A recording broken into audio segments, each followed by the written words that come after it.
Hi everyone, welcome to another live ukulele jam, Kanikapila Mondays, with me, Matt Stead. I hope you're all keeping well. We've got an Irish theme tonight.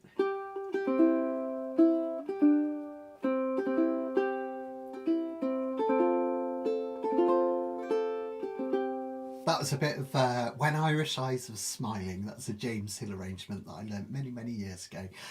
So we've got some songs, two songs tonight. We've got a kind of more modern song. I say modern, really it's from like late 80s, a bit of U2. And we've also got a song from 1957, Francis McPeake's beautiful Wild Mountain Thyme as well. So I hope you're all keeping well. Let's bring some of you on screen, then I'll tell you about all the stuff that's going on. Hi everyone. Hi Indrani. Okay. Hi Pam. Thanks for your lovely message, Pam. That's really thoughtful what you wrote on Facebook. Really appreciate it. Yeah, Di's got it. Brilliant. Hope it's all right up there. There we go. Oh, don't worry, Trisha. It happens every year. We get that with a few things. It's difficult, isn't it? Because you guys, you spring forward first, and then there's like this weird limbo period where you're even more the time's compressed between the two countries, isn't there? And then we go forward, and then it changes all over again. So it's a bit of a pain. You think all these countries, in the West, they would have kind of synchronized with themselves or something as well. So, oh, I saw that, Tim. All the crazy rain and winds. Yeah. Oh gosh, hope you're doing all right now. I saw Chuck Moore posted some pictures from the Big Island of all the flooding and just red water everywhere. So yeah, it's been pretty intense, hasn't it? I see the volcano's going again, isn't it? Kilauea on the Big Island as well. I know you're on Oahu, obviously, Tim, but yeah, obviously had it bad all over. But I hope you're all doing well. Fantastic. Cold and windy down in Austin, Texas. Cool. Hi, Barbara. Hi, everyone. Cool. Fantastic. Okay. Oh, there we go. Shell says the 3-week time difference gives him some time to do morning chores before Kanikapila. Hey, Shell, in a way that makes it sound like we've got a 3-week difference between us. That would be a time difference, wouldn't it? It'd be like going back in time when you went to the States. Or be a way of getting some more weeks in a year. That would be quite cool, actually, in some ways. So as I say, we've got a bit of an Irish theme today because we're just coming up to St. Patrick's Day, aren't we? Or is it St. Patrick's Day? I think it's tomorrow, isn't it? I think it's the 17th. Just let me tell you about a couple of the things that we've got coming up, and then we'll crack straight on. So first off, we've got next week. This is a really fun one. I don't know why this came to me, but I was listening to the Blue album by Weezer. And it made me think about my favourite Weezer song, which was a song called Jamie, which they wrote about their lawyers. And then that got me thinking, one of my favourite Belle and Sebastian songs is also written about lawyers in legal speak as well. So next week, have a look at this. We're going to have a legal, a lawyer's theme. I mean, it must be literally the most random theme I've ever come up with for Kanikapila, but I think it should be fun. Two great songs, Jamie by Weezer and Legal Man by Belle and Sebastian. Don't worry if you haven't heard them before, just get on YouTube and you'll find them. The song sheets will have the links in and everything as well, so you can find them there as well. Then a couple of other things just to let you know. We've still got tickets available for the Spanish ukulele retreat if anyone's interested. This is run by Matt Parkin, who's the handsome looking fella in the middle there, and a rose between two thorns. And he's organised this lovely retreat in Andalusia, in a beautiful village called Galcine. It's really gorgeous up there. I took my camera last time and I got some beautiful photos of butterflies and the valleys and everything. It's just stunning. Amazing food as well. Even if you're veggie, I'm veggie. They made amazing stuff. And 3 teachers this time, myself, Matt and Percy Copley, who a lot of you guys will know is a whole load of fun. So come along to that if you can. All of these events will be on my website. Just click learnukulele.com. go to the top menu and click on events, and you'll find it there as well. So fantastic. Ah, yay! Nice one, Rob. Nice one. Or should I say Bob? It's going to be brilliant, isn't it? Really looking forward to it. Go on, Indrani. What do you call 500 lawyers at the bottom of the sea? I've got a feeling I know what's coming. Trisha, not yet, but I'll keep you posted on the Beatles event. So yeah, don't worry. We'll let you know. Lloyd's in Love by Jackson Brown, says Joe. That would have been a great idea, actually, wouldn't it? Fantastic. And Tim's saying ukulele helps amongst all the flooding. So, oh gosh. Okay, right. Oh, the other thing is we've got another workshop coming up next week as well, which I'm super excited about. Campanella ukulele. So this is where you kind of play your ukulele and allow all of the strings to ring into each other. So you get this lovely kind of bell-like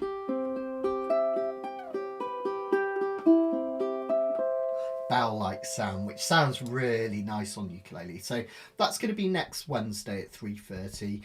Remember, if you ever can't make the live session, all of these are archived on the website learnukulele.com, and all of the members get the worksheets for free, or you can download them for £5 off my payhip if you're not a member. But if you're not a member, join up, because there's a whole heap of good stuff on there. Okay, let's crack on with our first song then. I can always tell you about a few more things in the break. I've made some notes because there are a couple of things to tell you about later on, but let's crack on to get everyone going with our first song.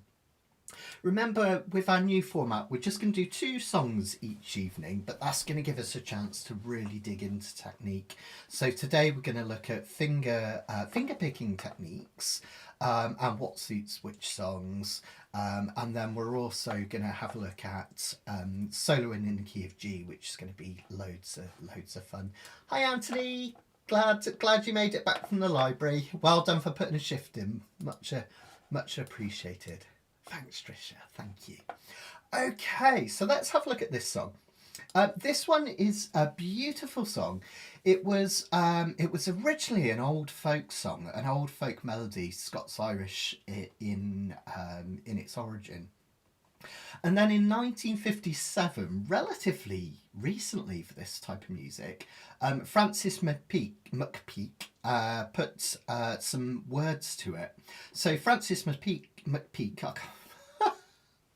I can't say his name for some reason. Francis McPeake was an Irish singer-songwriter and composer. And in 1957, he put these beautiful lyrics to the piece, kind of influenced by the old kind of Scottish and Irish heathlands and the wild mountain thyme that was used for all sorts of kind of potions and kind of medicinal qualities, and also way back when was linked to fairies. So really, really cool, really fun. Oh yeah, Indrani, did you give us the answer? Oh, is that a good start? Oh my gosh. Right, I get it. Okay, so let's have a look at the chords and everything to this one.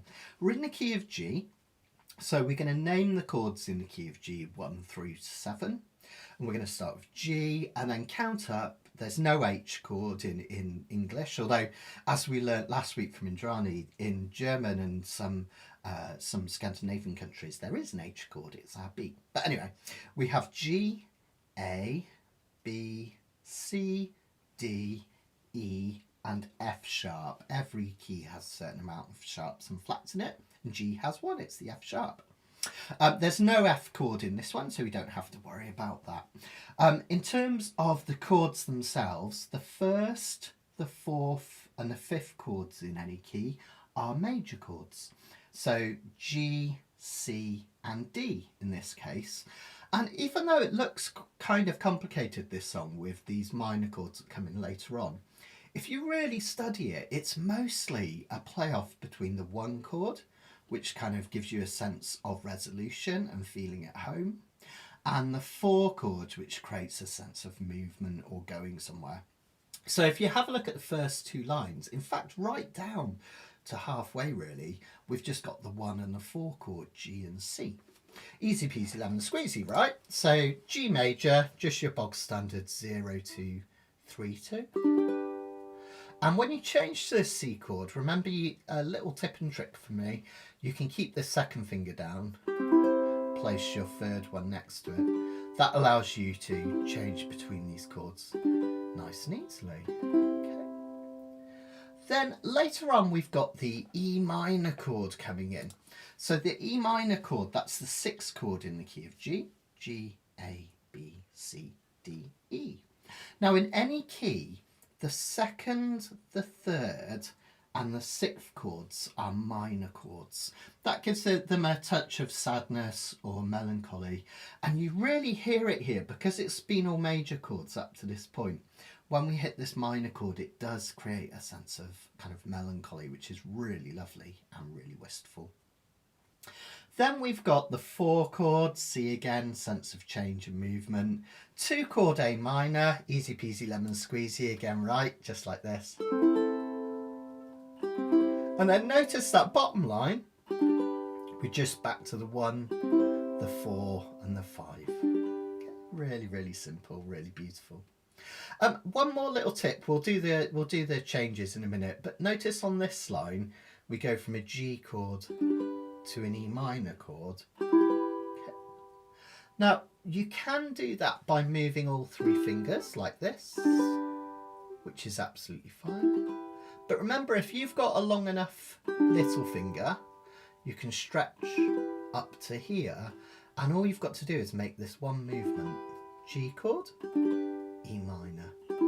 Because this finger is the same string as this one, it cancels it out. And it makes it a nice easy change. So have a think about that when we're changing. Now in terms of the strum pattern, we're going to do something really, really simple with this one. We're just going to do a down, down, up, down, up, a calypso strum. Loads of you will know this strum already, but we'll do this in just a second. Now, eventually we're going to put finger picking to it, and the timing, the time signature of this is going to be really important. Now there have been so many different versions of this over the years. So lots of bluegrass musicians have done it, and old time folk. There's even been some pop versions by bands such as the Byrds. They did a really nice jangly version. And many of the versions, they play it in 6/8 time. That means 6 beats per measure. 1, 2, 3, 4, 5, 6. 1, 2, 3, 4, 5, 6. So that would sound like this. Oh, the summer time has come. 1, 2, 3, 4, 5, 6. And it does roll along beautifully in 6/8 timing. And in fact, when I've taught it in the past, I've done it in 6/8 timing because it sounds gorgeous. But I thought I'd better just check to see what timing the original is. Well, if you listen to one of the original versions of Francis McPeake and his family playing it live, it's a bit ambiguous because they're not really strumming. They change chords, not necessarily on a beat, just kind of wherever they feel necessary. But his grandson now plays it, and he does it in 4/4 timing, which is enough for me to think, okay, it should be in 4/4 timing, common time. So all we're going to do is think of each of these boxes as a measure. So we'll do 1, 2, 3, 4, 1, 2, 3, 4, 1, 2, 3, 4. So if I just, I'll come in on close cam and I'll do the first verse so you can see. Let's just do it down, down, up, down, up, walk, running, and running, walk, running, and running, down, down, up, down, up. Okay, just like that, and we'll play through a verse. Trisha was just asking what the 5 chord represents. So in any key, Trisha, the 5 chord is a sense of tension. So it tends to come in at the end of a measure, and it tends to be played as a major chord, so like a D major. Sometimes it gets turned into a D7th or a dominant 7th in certain keys, but generally it's just a major chord, and it creates a bit of tension. But interestingly, it's not used in this song at all, which is quite unusual not to have that 5 chord in it. So let's just try that with the strum. 1, 2, 3, 4. 1, 2, 3, 4. And let's try a verse. Here we go. Let me just bring up the words. 1, 2, 3, 4. The summer time is coming. Second line.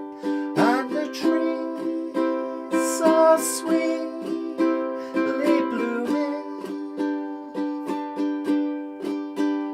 and the wild mountain thyme grows around the blooming heather. Will you go, lassie, go?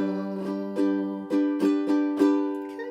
Really nice and gentle, isn't it? Really, really simple and beautiful. The chorus starts on the 4 chord, and so in the key of G, that's C, G, A, B, C.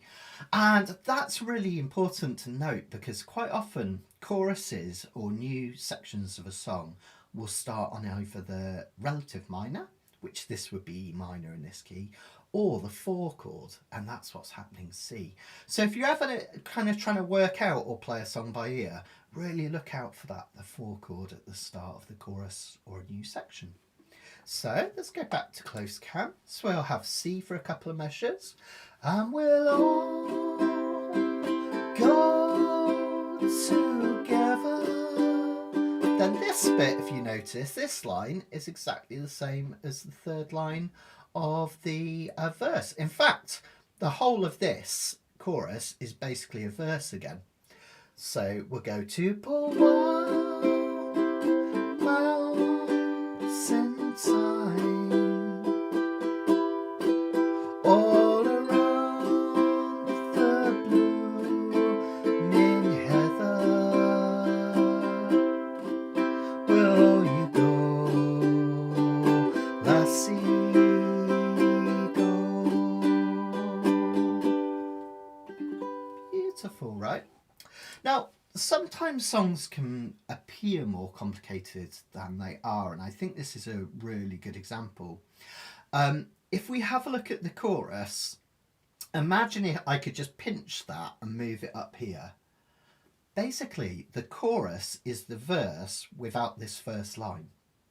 So this one's actually a lot easier to play by ear than it looks. Once you get a hang of that and you think basically the entire thing is this over and over again, only when we go to the chorus we don't play the top line, you'll be able to find it really, really easily. Oh, we're getting a lot of love for this song. Absolutely, absolutely wonderful. That makes sense, Laura, with its Scottish origins, with that beautiful melody, which is lovely, isn't it? I love how these songs change over time. It's just brilliant. Thanks, Viv. Is it Viv? Just making sure I'm pronouncing that one right. So yeah, I love that. One of my favourite songs that I found in old time music is a song called The Blackest Crow, and I really, really loved it and I really connected with it. But it's kind of, the lyrics come from the American Civil War, but then when I researched the melody, it comes from an old song called John Barleycorn Must Die, which is about brewing beer in Nottingham in England, from where, close to where a lot of my descendants come from. So it's a bit funny, isn't it, all these songs and how they change over the years, which is lovely. Indrani, it's interesting that Indrani says she plays it a bit faster, and that's probably influenced by the Byrds version. So when the Byrds released this, they put it in 6/8 time and they played it quite fast, really jangly. So a lot of people kind of know that version by the Byrds, and that's why they play it quite fast. But if you listen to the original version, any early versions by Francis McPeake or similar artists, it's quite a slow, drawn-out song. And I really like that because it really teases out the melody and everything as well. So yeah. Oh, pronounced Uta. Uta. Thank you. Thanks, Indrani. Uta. Sorry. I'm calling you Viv, Uta. So yeah, it's a really nice thing to kind of really just go slow on this one, and I really appreciate that beautiful melody. And if you have a look in the fascinating facts that Barbara did this week, there's a lovely link to a version from the Transatlantic Sessions, which was a BBC programme where they get American and UK musicians together in Scotland to record. And again, you'll hear that slow kind of lilt to it, which is beautiful. And loads of Scots-Irish musicians as well as the Americans as well, kind of coming together and making it sound beautiful. Oh, hopefully, Karen, hopefully it's not too bad. We've had storms all over, haven't we? It's been wet and wild. It's meant to be getting better, isn't it? Apparently later in the week. So let's have a look at a couple of things that we can do to kind of fancy this one up. The first is to put a picking pattern on this one. So what we're going to do is we're going to play this again 4/4 time. It's interesting. Jill says she's played it, tends to play it as a lilt. So I love that. It just goes to show that it's different depending on your background and which version you've heard, isn't it? So yeah, that Transatlantic session is absolutely beautiful. You should definitely check it out, guys, if you haven't already. It's really lovely. And funnily enough, it's got Kate McGarrigle on it, who was the ex-wife of Loudon Wainwright III, whose song we did last week. So it's all a big circle, right? All a big circle. So let's have a look at this diagram. This was drawn by Karen. Thank you for doing this for me, Karen, because it's really simple and really effective and it looks beautiful. I'm not sure Karen's here tonight, but just when she does watch this, I want to say a big thanks. It's a lovely diagram. Basically, remember, like with tablature, when we think of these diagrams, they're kind of upside down. So the G string is the lowest line, and then the C string, and then the E, and then the A. And basically what we're going to do is a really simple inside out pattern. So we're going to pick the C string with your thumb downwards, the E string with your finger upwards, the G string with your thumb down. Notice I'm moving back over the sound hole a bit because I realise my fingers are going to clatter a little bit here otherwise. And then the A string here. Oh, Karen is here. Hi, Karen. Thank you. I love this diagram. So C string, E string, G string, A string. I think of it as inside two strings, outside two strings, inside, outside, outside. Just like that, okay? I'm doing that on a C chord if you wanted to practice it with me.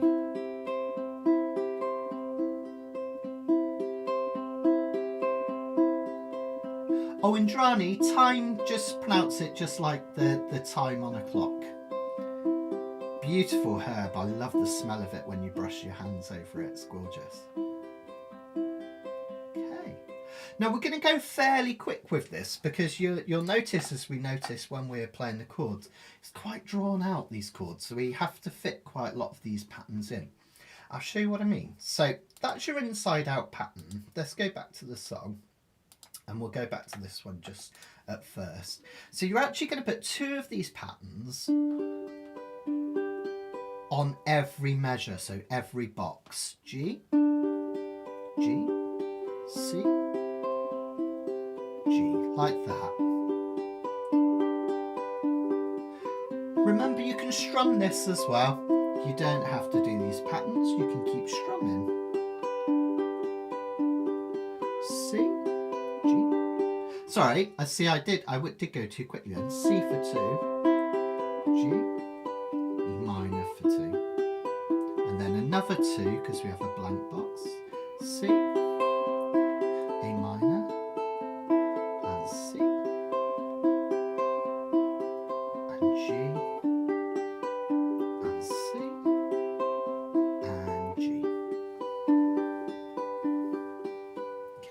Should we try just one verse with that picking pattern so you can have a go at it? Let's give it a try. I'll stay on close cam. So 1, 2, 3, 4. Oh, the summer time is coming, and the trees are sweetly blooming, and the wild mountain thyme grows around the blooming heather. Will you go, lassie, go? Lovely, isn't it? So it's really effective, and it's a simple picking pattern, but because we're doing it twice per measure, it's got a lovely sound to it. It really sounds kind of quite sophisticated for something so simple, which is lovely. Yeah, absolutely, Laura. I've got a few planted about my patio here and there, just on the edges. Such a gorgeous herb, isn't it? They're really underrated herbs. I think it's just lovely to have that smell. Wayne's got a good point. Wayne was just saying, I think she mentioned last week you would start the picking pattern on the G string for a low G. Yeah, absolutely. I think I've got my low G uke here. Give me 2 seconds. I'll just get one out. Okay. So because a normal re-entrant tuning, that just means high G. Because that will have, oh, wrong ukulele. Because that will have the lowest note on the C string, that's why this inside out pattern sounds really lovely. But if you've got a low G ukulele, it's nice to put the first note on the G string, the lowest note. So for this one, if you're playing low G, here's one, there we go. If you're playing low G, what I would do is just do a top to bottom pick, G, C, E, A, like that. Oh, the summer time is coming. Okay, so if you've got a low G, you can do it that way. The beautiful thing is, because we're arpeggiating chords, that means we just play all the notes from a chord one at a time. It will work even if you're not doing them in the same order as me, because they'll harmonise together, which will actually sound really pretty. And Jenny was just saying once per measure is her speed. And that, do you know what? In all seriousness, that's absolutely fine.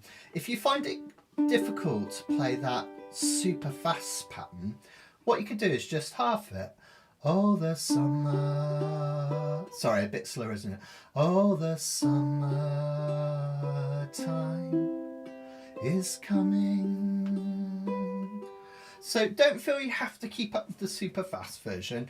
And of course you can strum as well. Oh, the summertime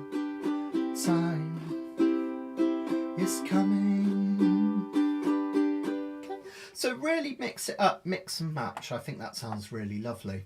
What I like to do is, if I'm playing it on my own as a solo piece, rather than trying to do the same thing all the way through, I might alter it. So I think what I might do is the first bridge, the first verse and bridge, and the second verse and bridge, I'm going to finger pick. And then from there out, I think I'm going to strum the rest of it. And that gives a really nice kind of juxtaposition. It feels like the song's going on a journey. Which is a really nice thing to do. Indrani, this is my hive. Jake McClay made this one in California. Bird's eye maple and spruce, this one. Quite a bright sounding uke, but I really love it. I really love it. Okay, so one last thing, and then we'll give this one a go, and we'll play it through at least once, maybe twice. If you want to, you can also have a go at doing a solo on this one. And the interlude here is quite long. In effect, if you want to keep strumming or picking, for the instrumental, otherwise known as the interlude, it's literally just a verse and a bridge. Okay, you can think of it as verse and chorus. Bridge and chorus are almost interchangeable in many ways. Okay, so we've just got a verse and a bridge here, so you can just strum along and pick. But if you'd like to have a go at soloing, what we can do is we can use a couple of different options. The first, what we can do is use the pentatonic scales. So this song's in the key of G, so we will play the G pentatonic scale, which starts way up here, look, at the 7th fret of your C string for a G, goes up here to A, back to B here at the 7th, D here at the 10th, E here at the 7th, back to G again. Yeah, Indrani. Okay, now this is really nice because this scale uses notes that will sound lovely against any chord, and you can notice it's like a shape, right? Start to get used to that shape. Well, what we can do is we can also combine that with the E minor pentatonic, which is all the same notes, just starting from E. So E, G, okay. Then come down here to A, B, D, and E. Okay.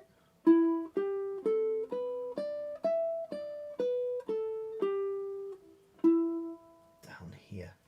That's an interesting question, Courtney. Courtney was saying, how about if you play the baritone? You could still use a G pentatonic scale, but it would be in a different place on the baritone. Obviously, mine will sound different, Courtney, but just to show you, if you're on the baritone uke, if you play what we would play as a C major scale on a tenor uke, that's 0 on the 2nd string down, 2, off, 1, 3, off, 2, 3. That's your G major scale on baritone. So that could be quite useful. In fact, I haven't got it for this one, but if you've got your scale reference sheets, Courtney, you could just use any of... here we go. It's here on Without You.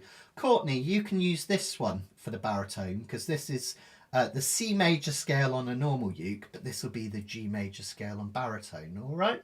So if you want, you can use that one and you can still solo along on this, which will sound really nice. Okay. Yeah, Suzanne, exactly right. So the Four Tops, when I think it's the Four Tops, wasn't it? Was it Temptations? Always get mixed up. When they did My Girl, it was literally just the pentatonic scale played over and over. That's how they come up with a riff. Cool, huh? I love it when music theory kind of comes together like that. So yeah. Shell's just saying it's difficult for him to keep the pinky vertical on E minor, so it's not noticeable when strumming, but on finger picking it shines a light.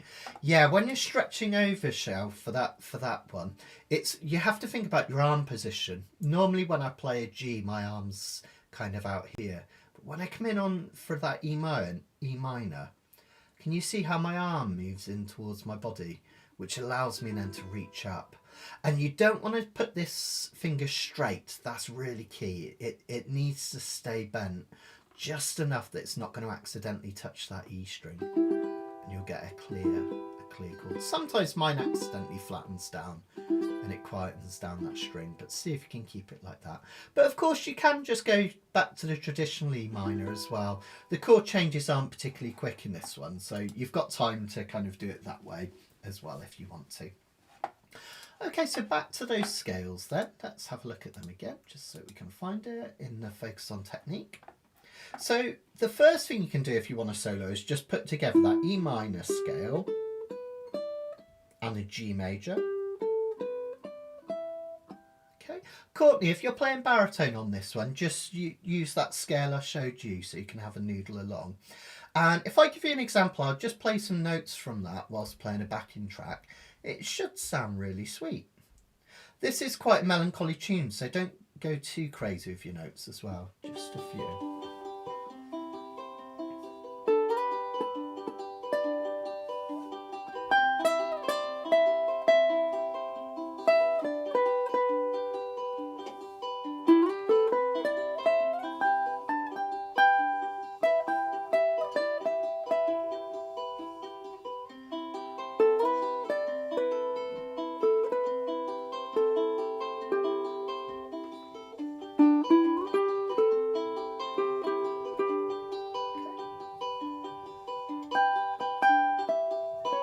So on and so forth. Let me just pause there. So that was using the pentatonic scales, which sound really sweet. The other thing that you can do is you can look at this diagram here, which is all of the notes on a G major scale. And as I mentioned this in a workshop recently, think about patterns. that you can find. I think we might have looked at this last week in Kanikapila as well. So for instance, if we look at the E and the A strings, can you see you can play both the open E and the open A because they're both in the key of G. We can also play the second and the third fret of both strings because they have notes on from the scale. So that's off 2, 3 and off 2, 3. And even better than that, if you really pay close attention to the diagram, there's also notes on the third, the fifth and the seventh of the A string, and third, the fifth and the seventh of the E string. So look at that pattern. And if you combine that with off 2, 3, off 2, 3, now you've got notes that fit in a perfect pattern, which is fantastic, fantastic. Oh, thanks, Courtney. Yeah, inside outside works for baritone as well, or you could do top to bottom if you've got a low D. But yeah, either should sound fine on the bari as well. Yeah. So let's try that. Whoops. Let me get ready first. Okay, so I'll play around with those. So I'll do off 2, 3, off 2, 3 first.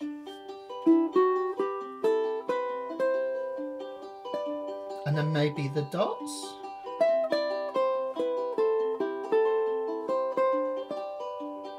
Maybe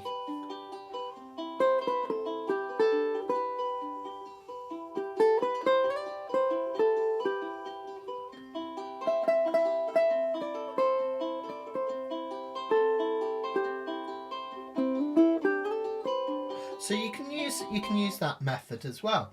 Then one final method if you want to. One of my favourite things, and I haven't really talked about this a lot, but one of my favourite ways to solo is to compare everything back to the key of C, because most of us start by learning that C major scale. And remember, we've got that minor pentatonic, which is all the dots on the A string. Well, the only difference between the C major scale and the G major scale is that the G major scale has an F sharp in it. Remember, we talked about that at the start. So I could play the C major scale pretty much. It's just when we get to that note, we have to play the F sharp. Otherwise, every single note is the same as the key of C. And the same when we go up here, we can do all the notes we do in the key of C. It's just we don't hit this one, we go up to here for an F sharp. So that's a really neat way of thinking about it. When I'm playing in the key of F, I think that the F major scale is like the C major scale, but it's got a B flat rather than a B. And it's a really easy way to use something you already know to solo as well. So what I'm going to do is I'm going to play, I'll be your backing track, so I'll play a few times around just the chords, and I'll keep this page up and just have a little experiment, guys. So one, oh, I need my chords. Let me just find my chords a second. Here we go. 1, 2, 3, 4. 1, 2, 3, 4. So have an experiment with some of those notes.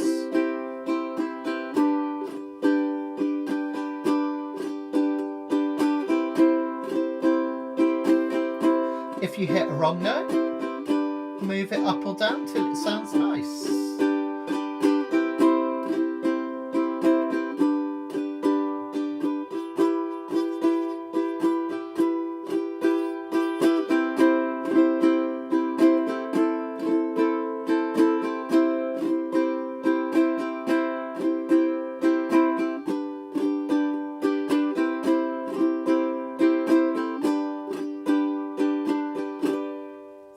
Fantastic.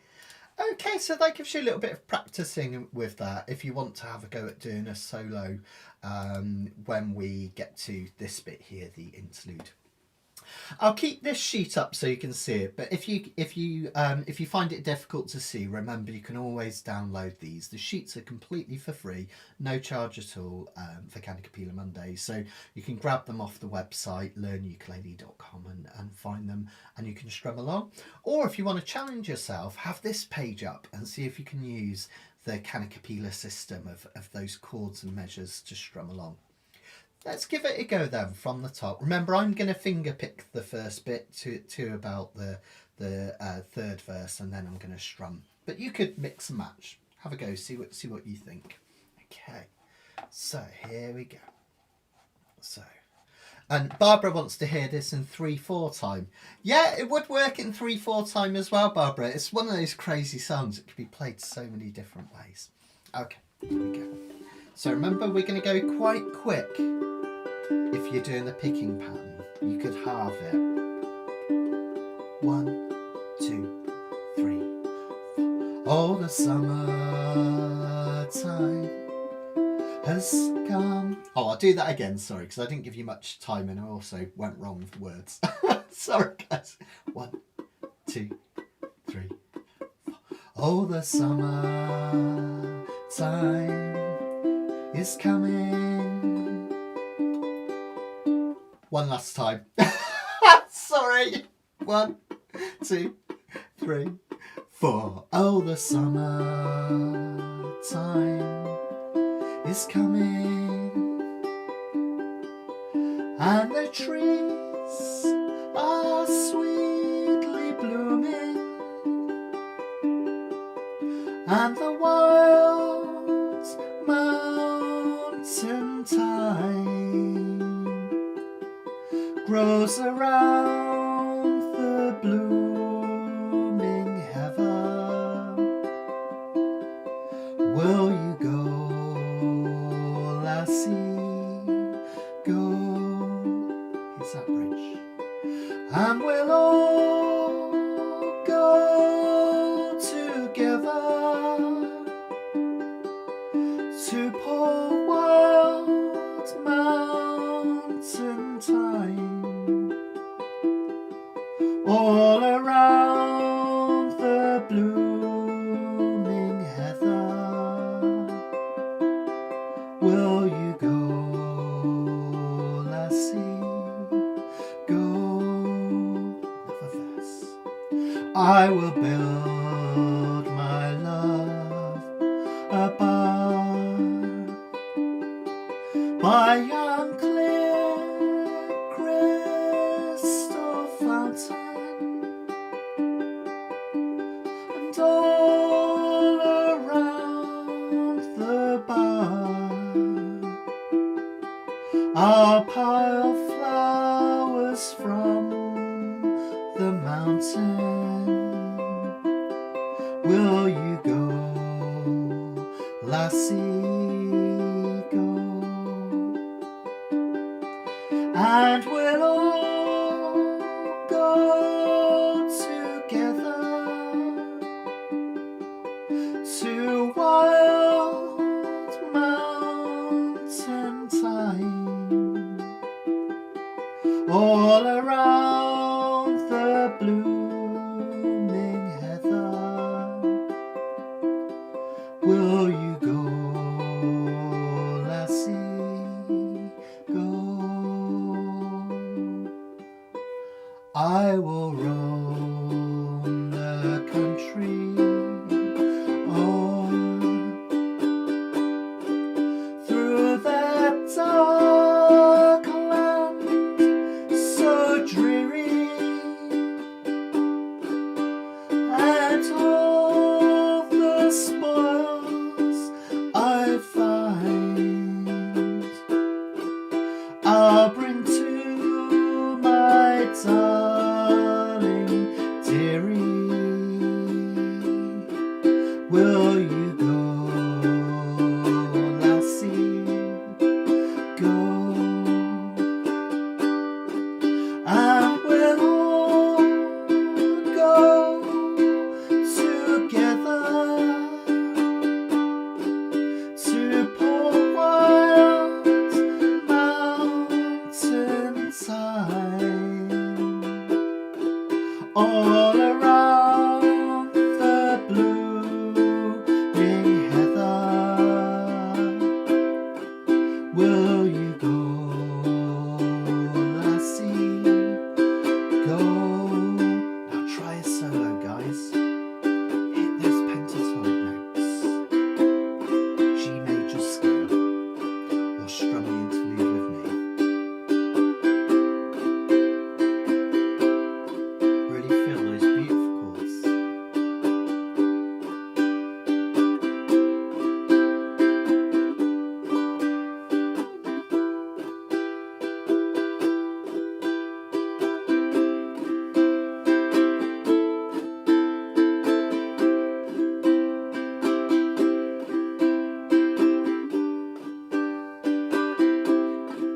playing some notes for that G major scale. Keep it going, guys, whilst I strum a chorus or bridge.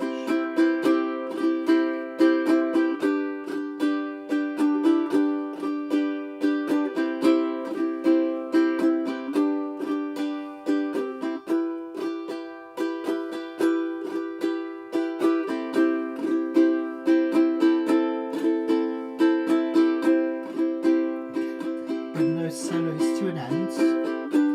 We're about to hit the penultimate verse. If my true love, she won't have me, I will surely find another. Poor wild mountain thyme, all around the blooming heather. Will you go, lassie, go? And we'll all go together to poor wild mountain thyme, all around the blooming heather. Will you go, lassie, go? Try picking this last one. Oh, the summertime is coming, and the trees are sweetly blooming, and the wild mountain thyme grows around the blooming heather. Will you go, lassie, go?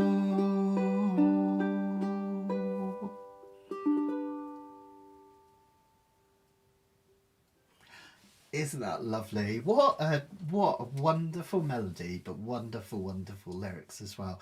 I think it's absolutely gorgeous. And I think one of the things that I love about this song, it's a bit like God Only Knows by the Beach Boys. Not in terms of the harmony or the words or anything like that, but the theme being a little bit kind of a little bit contradictory in a sweet way. So at the start you think, this is a really beautiful love song because this person's going up to the heathland, going up to the moors, and they're going to pick wild mountain thyme and bring it back for their lover, which is beautiful, right? And it's really gorgeous.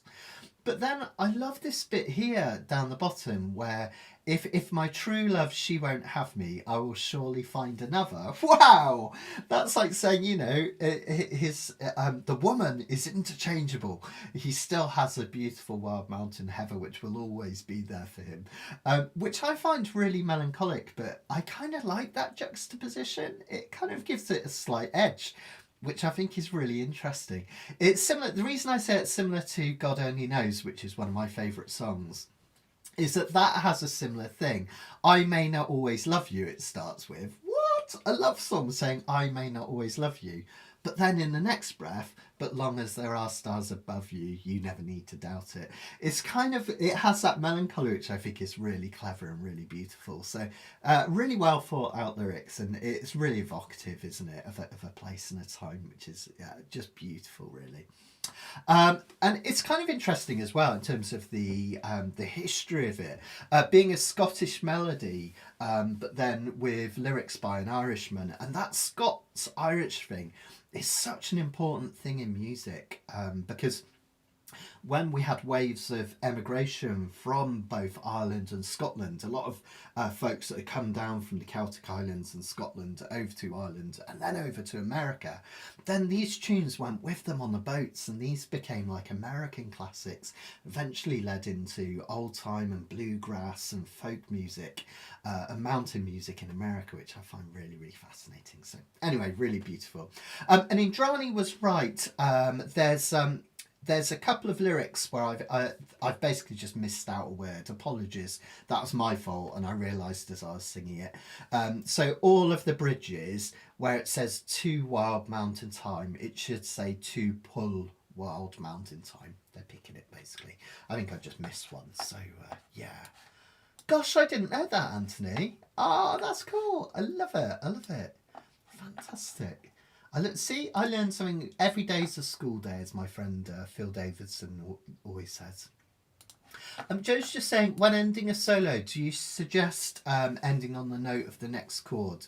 So end on a G followed by a G chord. It's a difficult one, Joe. Going back to the tonic, that root note, that G, it does sound really nice because it feels like you're finishing the solo.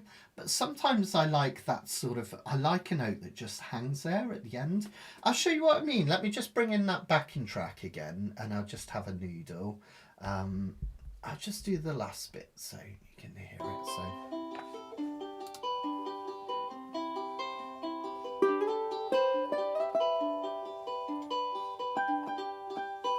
Oh, I need to go back a little bit further, sorry. Let me try it again.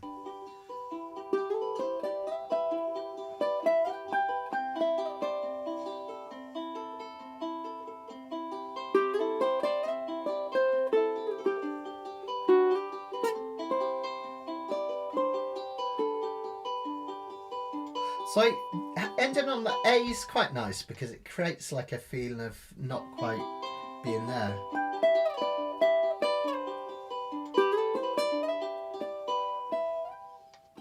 But if you do hit the G, it does sound more finished. So yeah, it's a tough one. I think kind of going back to that G is really, really nice, and that is a nice way of finishing it off for sure. But you can kind of have that note just hanging there, which is quite sweet as well. So I've said this in other formats, haven't I? Some of you might know.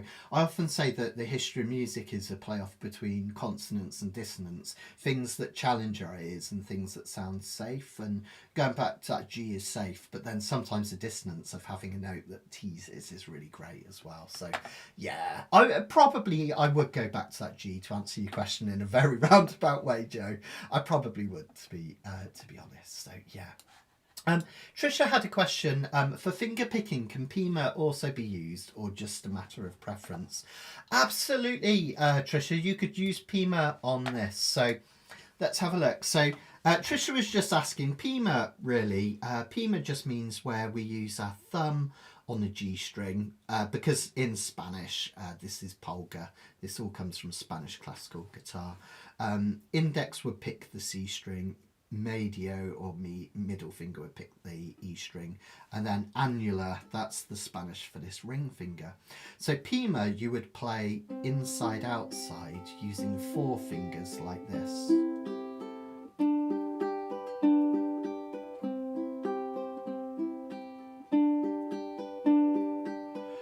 Now it's not as simple as 2 fingers, but a lot of people like it because it's less movement, because your finger is already above the string, which is interesting. So yeah, absolutely, whatever feels comfortable. Remember my other catchphrase, if it feels good and it sounds good, it is good. So absolutely, yeah. Anthony, I'm going to listen to that later, by the way. God only knows that. I can't wait to hear that. I don't know how I've got to my age and haven't heard Bowie doing God Only Knows, but I will look it up for sure. Okay, so that's Wild Mountain Thyme. Take it slowly. You can always just practice that picking pattern slowly and build up your tempo. You can strum it, change between the picking pattern and the strums, whatever feels right to you. But experiment. And notice that when we did go from picking to strumming, it really did take it somewhere. And then I often I will come back to just picking for the vinyl first, because it's like it's almost like an engine pulling into a station, and you've kind of applied the brakes, and it slows in and comes in beautifully to a stop. So yeah, have a little experiment with that. Okay. So let's have a look at our second song. Well, just before we do, just going to remind you again about the Spanish retreat, which is at the end of May. It's going to be an absolutely cracking trip. And remember, all of these events are on the website. Just to let you know, tickets are really flying out now for the festival as well, the Ukulele Festival of Great Britain, and the summer retreat. So if you haven't booked and you want to come along, get in soon, because I don't want anyone missing out. So that's all on the Ukulele Festival of Great Britain. And because it's so hard to say and spell and get to the website, you can also get to the Ukulele Festival website just by typing UFOGB. UFOGB, Ukulele Festival of Great Britain. Makes it a bit easier. Okay. The other thing that I wanted to tell you about, well, there's a couple of things. First of all, I just wanted to say a massive thank you from the bottom of my heart to everyone that's subscribed to my YouTube channel. It's really important for me as a teacher to be able to kind of showcase my lessons and bring in new students. And every single one of you that subscribed or watched a video, left a comment, it really helps me as a teacher to find new students, which is my bread and butter. I couldn't do it without you guys. So we've just gone over 200,000 subscribers on YouTube, which kind of caught me a bit unawares, because the 100 took a while, and then the last one's 100's gone really, really quickly. So I just want to say a massive thank you. And if you haven't already subscribed, if you subscribe to YouTube, it means you can join in the community chat that you'll see all these lovely people in the comments doing, such as this. So there we go. Yeah, yeah, Joe, you're right about that. Absolutely, absolutely. The other thing that I wanted to tell you about was, you know, we've got the ukulele forum on the website. I'm thinking about closing that and just bringing everything over to the Facebook group. The reason being is we've got kind of chats and questions happening on a Facebook group, our student hangout. And then we've got chats happening on the forum, and I just think it'd be better to bring everything together. So I'm thinking about moving the forum over and really concentrating on that Facebook page. But I've emailed out all members, so if you could let me know if that sounds all right to you. If you've got any big worries about it, let me know. But I just want to kind of simplify everything, because I've got so much stuff all over the place, haven't I? I want to make it really easy for you guys to chat together. And the idea really is that the Facebook community becomes like a real kind of, it's almost like our home. The website is where all the technical stuff is, that's where all the lessons are, and then we can all get together on Facebook and chat and share ideas and videos, which I think is a really lovely thing to do, isn't it? So let me know about that. It's not going to happen right away, but I just thought I'd give you guys a heads up. Okay, right, I think we'll have a look at our second song then. So this is something completely different, and I think Joe, yeah, it was Joe was just saying you've got absolutely no excuse to not play this next one by ear, and she's right, and I'll show you why. If this looked a bit kind of like, oh my goodness, look at all those chords, well, wait till you see the next one. Ta-da! So this one is a classic chord progression at 1, 5, 6, 4, and it just happens again and again and again and again. But it sounds fantastic, which is why this song is really, really clever. Oh, Laura's just saying not everyone has Facebook. I was just going to say that, actually, just to mention it, that if you're not on Facebook, don't feel that you have to sign up and have like your profile and doom scroll, and you know, I don't really like all that stuff. You know, when you doom scroll and you just follow loads of posts and you end up watching people popping zits and, don't know, shearing off nails, whatever it is, and you think, oh, remember, you can sign up to Facebook for free. It's completely free, but just don't create your whole profile and stuff.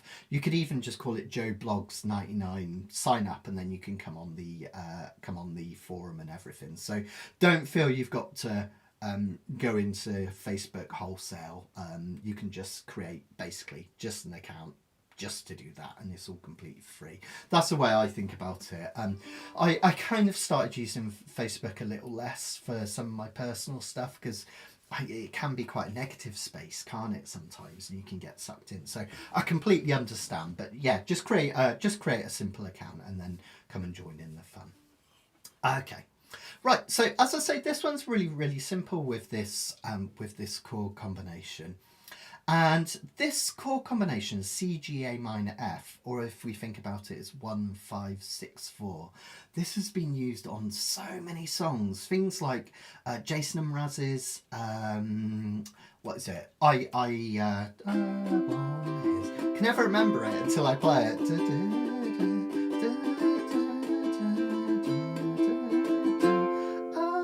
I'm Yours. There it is. I have to get to the words. So Jason Mraz's I'm Yours uses this. Someone You Love by Lewis Capaldi uses this. Obviously With or Without You by U2. But there's literally hundreds and hundreds of songs that just use this chord progression over and over, which is fantastic. But how can we make it sound interesting? And how do U2 make it sound interesting? How do they not make it sound like the same boring thing over and over? It's all about creating dynamics. So we're going to think about how we strum, thickening up the strum as we go along, and again changing between fingerpicking and strumming. This one's a lot easier to fingerpick, just so you know. So basically, what have we got going on here in terms of the chord progression? Well, we've got bog standard C here. That's the 1 chord. So that, again, just like all the others 1 chords in any key, remember, sets you off on a journey and it feels resolved. So think of it as home, basically. Then what we've got next is the 5 chord G. So C, D, E, F, G. And a 5 chord is tension. It makes you want to come home. And if you wanted to in this chord progression, if you didn't want to play the rest of the chords and you're a composer, you could just go back to C.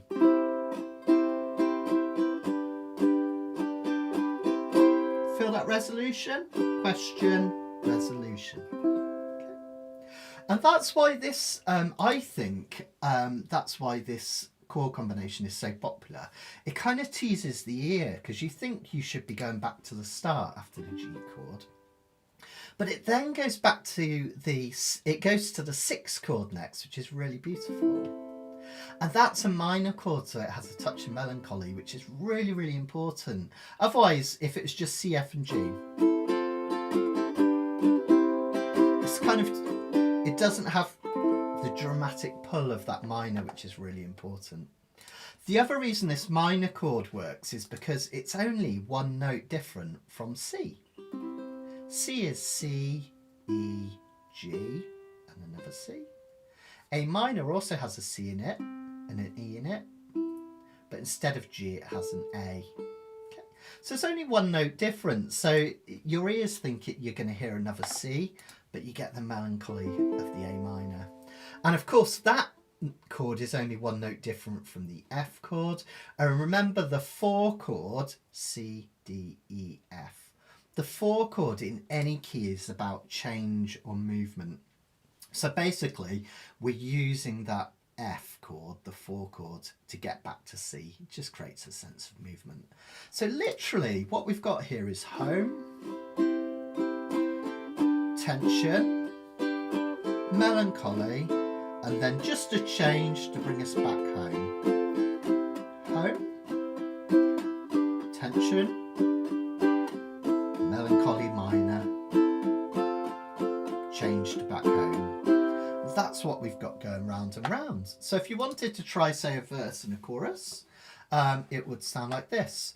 For this one, I'm going to show you how to thicken up the strumming and make it more interesting. But at the moment, just try what I call straight 8s, where we go down, down, down, down, down, down, down, down. Just literally down over and over. I'll show you what I mean. So use all of the nails on this hand because it sounds really nice, or you could just use the 1 nail. But the important thing is that you're just going to do all down strums, down, down, down, down, down, down, down, down, like that over and over. But you're not going to do big strums over all 4 strings. You might even find that you actually only really touch the top 2 or 3 strings. Sorry guys, my chair's decided to fall down. Must have put on weight. It's the cruise. I'm going to blame it on that. So I'll stay on close cam so you can see the chords and the strum. It'll sound like this.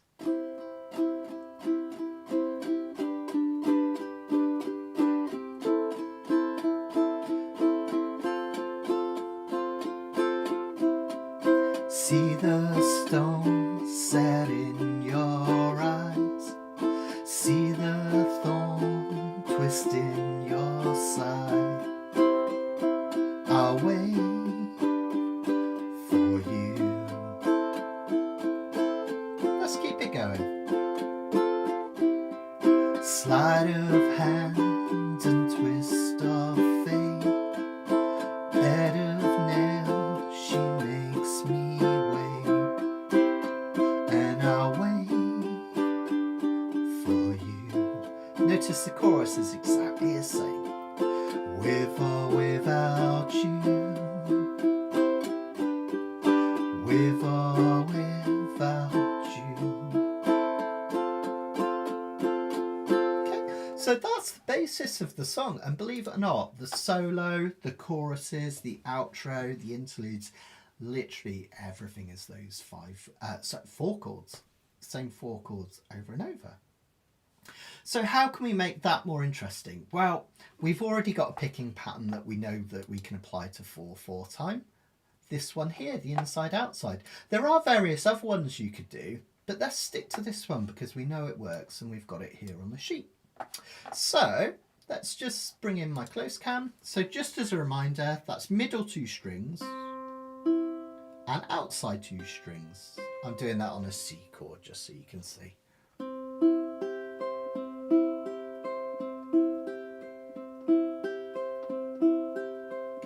Remember, just like I was saying earlier, you could also, let me just move this so you can see my hand a little bit better.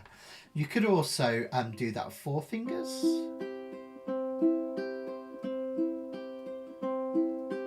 Or the 2, like I like to often do it.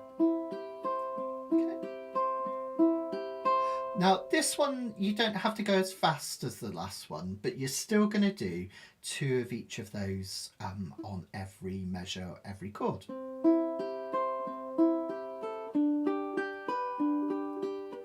Like that. 1 and 2 and 3 and 4 and 1 and 2 and 3 and 4 and 1 and 2 and 3 and 4 and... Remember my tips I've given in various videos and on Kanikapilas recently? That you really need to, when you're keeping this picking pattern, because it's really important to keep that rhythm going and that tempo, allow yourself to go wrong with this hand. So if you're not right on the chords in time, it doesn't matter. Just keep these fingers going, whatever. What you don't want is this.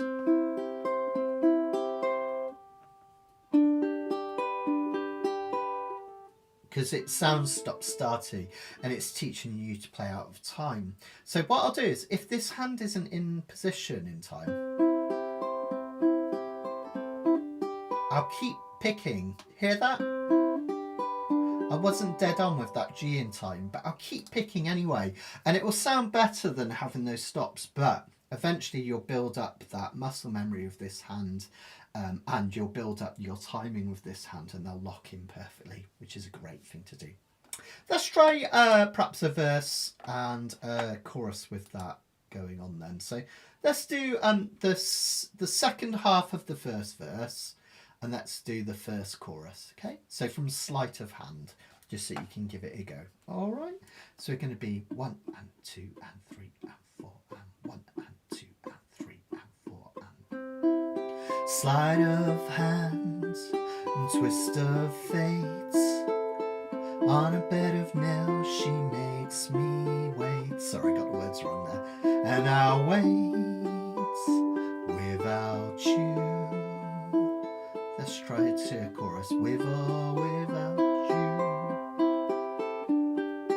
With or without you.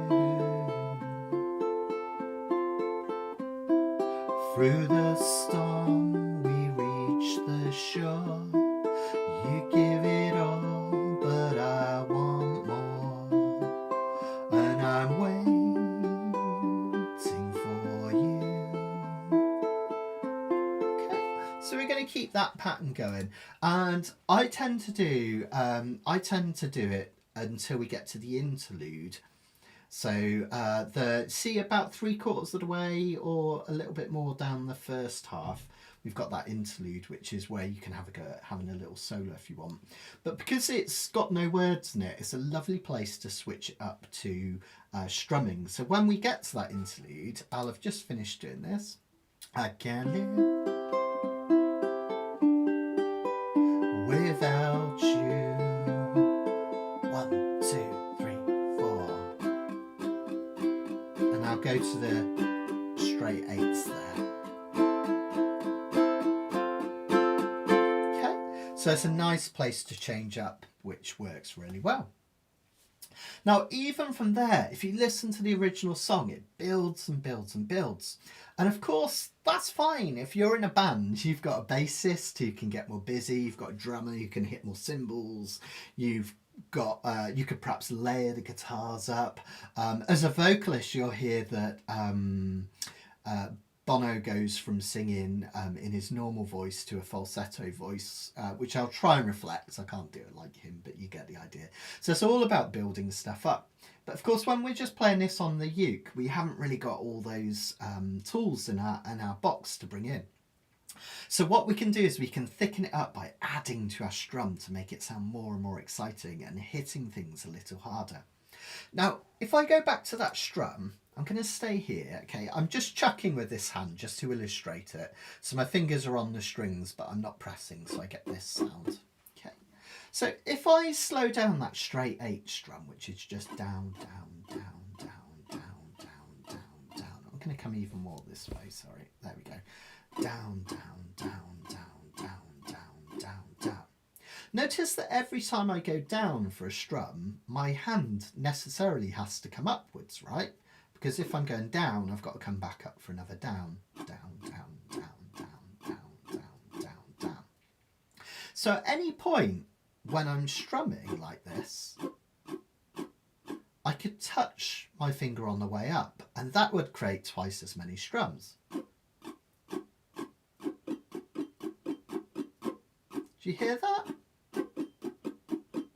Down, down, down, down, down, up, down, up, down, up, down, up, down, down, down, down, down, up, down, up, down, up, down, up. You could think of that as walk, walk, walk, walk, running, running, running, running, walk, walk, walk, walk, running, running, running, running. Now that simple technique will allow you to really thicken up the strum in certain parts. See if you can hear it when I do, I'll do a bridge, this bridge down the bottom so you can hear it. I'll start with just straight 8s. And you give yourself away, and you give yourself away, and you give, sorry, and you give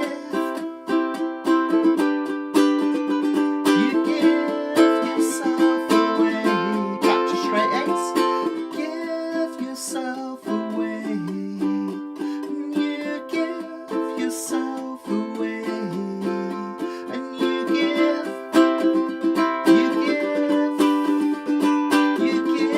yourself away. Now it sounds like super fancy, like I'm doing like crazy complex strumming, but I'm literally just touching on the up strums in a few places to make it sound thicker. And you can also, if you want, push a little harder and it'll create some really nice kind of feeling of like, you know, pulsing, which is really, really nice. So I'll keep it relatively straight early on, and then as we get louder and louder, culminating in this interlude where it goes with, you've got your oohs, ooh, I'll really build it up there. And then at the end, for this final chorus and interlude, I'll probably bring things back down again to straight 8s. Now, I don't want to be too formulaic about it, but I'm going to roughly do most of the first side. I'm going to do finger picking until I get to the interlude. And then I'm going to do straight 8s all the way through for the rest of it. But I'm going to get more complex and thicker here. And then when I get to the end, a bit lighter again. But you could just do straight 8s all the way around. This is the beauty of it. You could just do simple down strums on the beat. Just 1, 2, 3, 4. Don't feel you have to do all of this stuff as well. Okay, so let's have a look at just one more thing we can do. Because this one's in the key of C, oh, it's on the actual sheet, wasn't it? I just remembered. Because this one's in the key of C, we can use the C major pentatonic or the A minor pentatonic. They're both the same thing, it's just the C major pentatonic starts from C and the A minor pentatonic starts from A.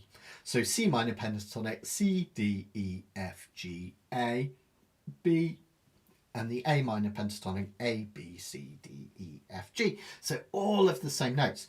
The brilliant thing about these pentatonics is on your A string, as I've shown you before, what you can do is you can play your open A string, and then here's the cool bit, you can play all your dots. So the 3rd fret, 5th fret, 7th fret, 10th fret, and the 12th fret. You can even go right up here to the 15th if you want.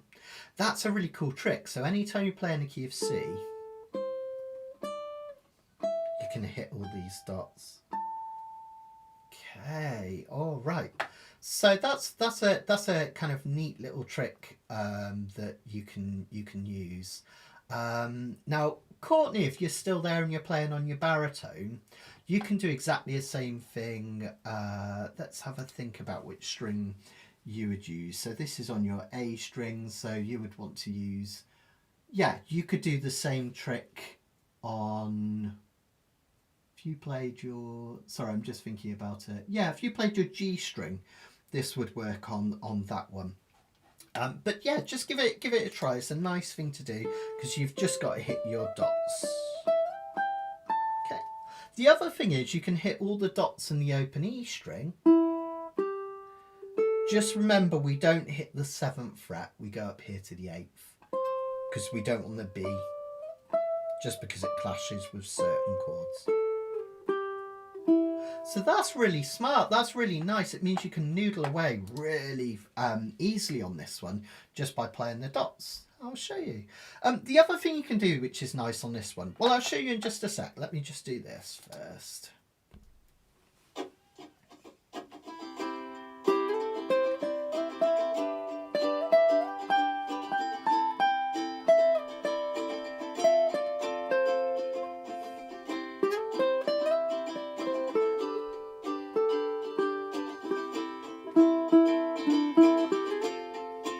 The other thing that's cool about this one is the melody. The most memorable part of it sits beautifully on the A string. Basically it's D, D, E, D, C, or if you think of it in numbers, 5, 5, 5, 7, 5, 3. I'll do that again. So one of my favourite things to do when I'm soloing is just noodle away all over the place, but when I come to the end of a phrase, just get a little bit of the vocal melody in there and it'll sound really nice. I'll show you. Here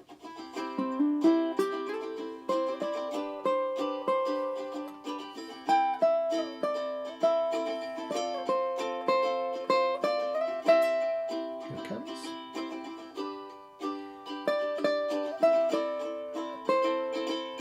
Isn't that great?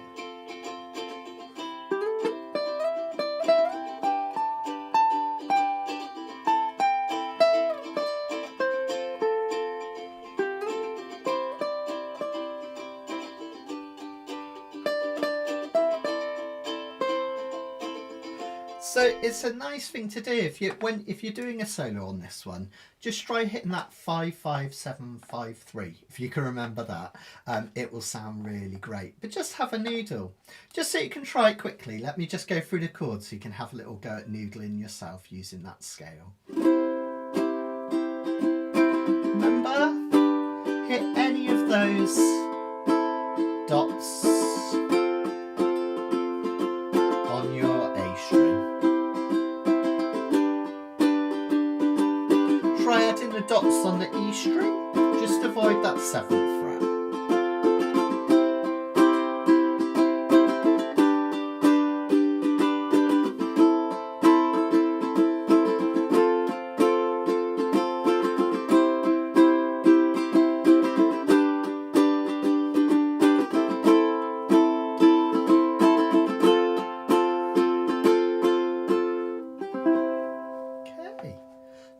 how you got on with that. It'd be really nice to know how you're getting on with these solos. Are you trying to add them in to the pieces? Give it a try.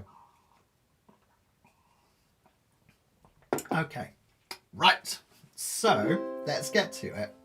Now, because the chords are here and they're just the same thing over and over, I really want to encourage you to have a go at playing this by ear. Just remember 1, 5, 6, 4 or C, G, A minor, F. And you'd be able to play this in any key, which would be really powerful as well. So just keep that going round and round, and then you can really concentrate on adding those dynamics. Think about maybe finger picking, think about sometimes hitting those strings really lightly, and then other times, technical term, give it some welly, all right? So really experiment on this, just knowing that it's going to be the same 4 chords over and over. And of course, enjoy it as well. If you want to do a little solo, there's the interlude here that you can do it on. There's this interlude here where I'm going to be singing ooze, but you can also do it there. There's the intro as well. But of course, you could noodle away at any point. Just have fun, experiment, and that's what it's all about. Let's really enjoy this. Remember, I've got a new catchphrase that I've decided I'm going to use. Music sounds better when we play together, because I always feel like that. When I'm on my own, it's great, but when I play with you guys and we're all together, it makes it even more magical. So really enjoy this, and then stick around at the end and let me know how you got on. I'd love to hear. And if you've got any questions, I'll do a little Q&A at the end as well. Thanks for everything, guys. I hope you've really enjoyed tonight. This is going to be our last one. Let's play it through. Really nice from the start. Okay, so I'm going to go, let me just move this a little bit. I'm just going to go, oh yeah, it's because my C's gone down again. I don't know what it is. I must be getting fat. Okay, let's roll a C to get us going. 1, 2, 3, 4. C, G, A minor, and F. Remember, you can strum if you prefer.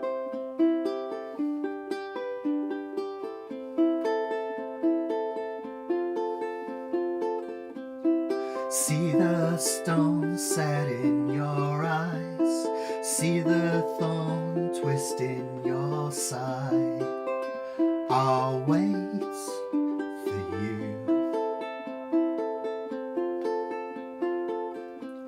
Sleight of hands and twist of fates, on a bed of nails she makes me wait.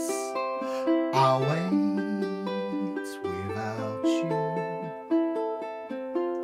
with or without you, with or without you. Through the storm we reach the shore. Give it all, but I want more, and I'm waiting for you, with or without you, with or without you. I can't live with or without you.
Feel that lovely tension it creates in the building.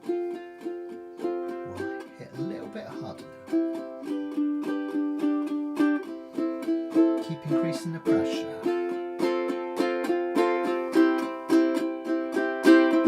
Now thicken up that strum. Now really go for it.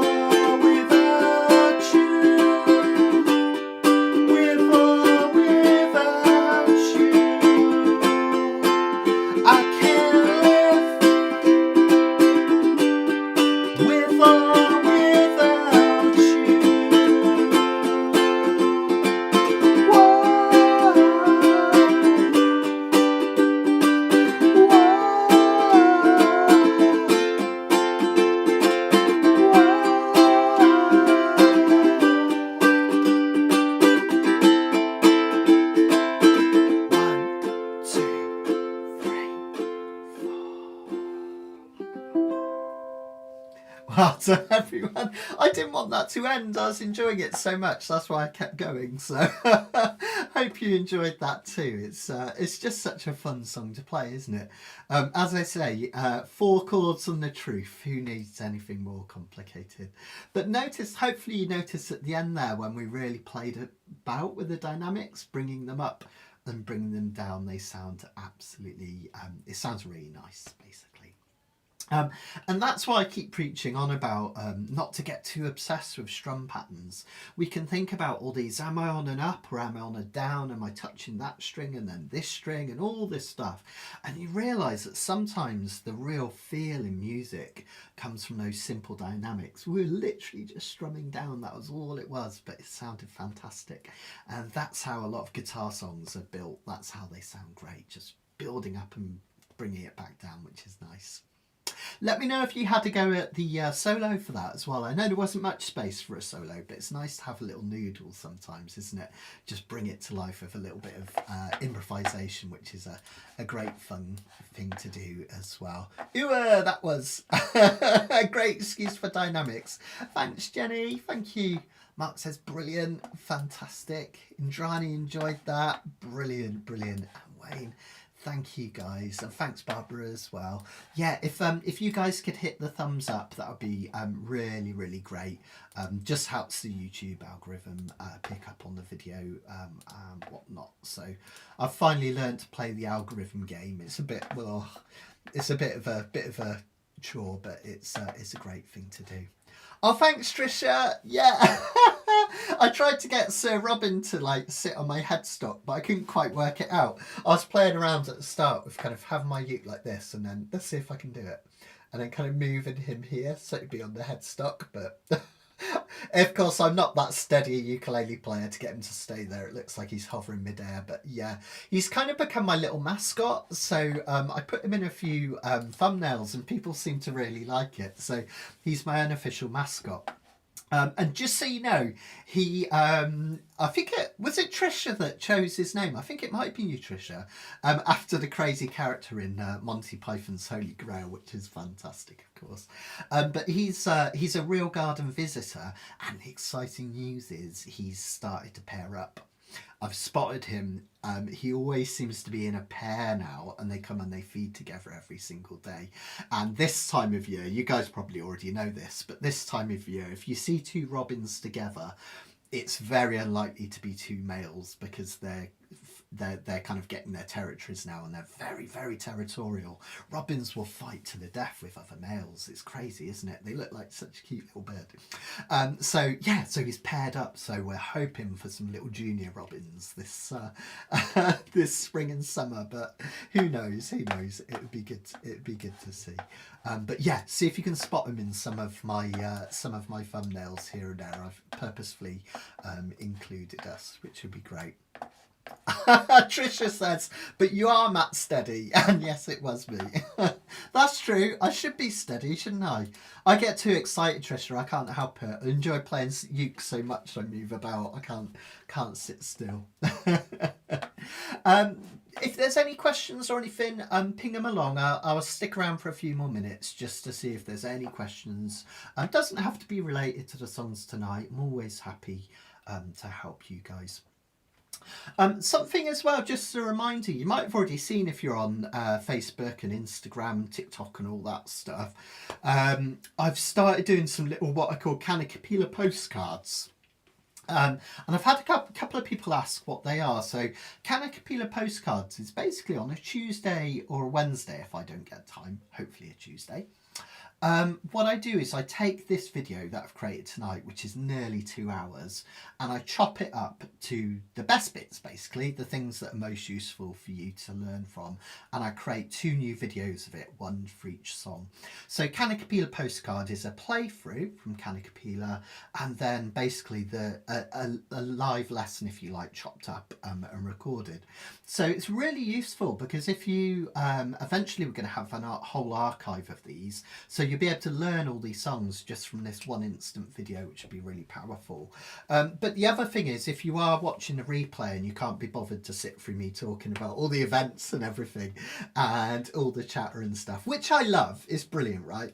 But if you want like a bit more of a kind of step-by-step guide, you can watch those back. I'll post them on Facebook and on my website, so they'll be available Tuesday night, Wednesday morning, so you'll be able to see those. So there'll be a Kanikapila postcard of both of the songs that we did tonight that you can learn from, which should be good.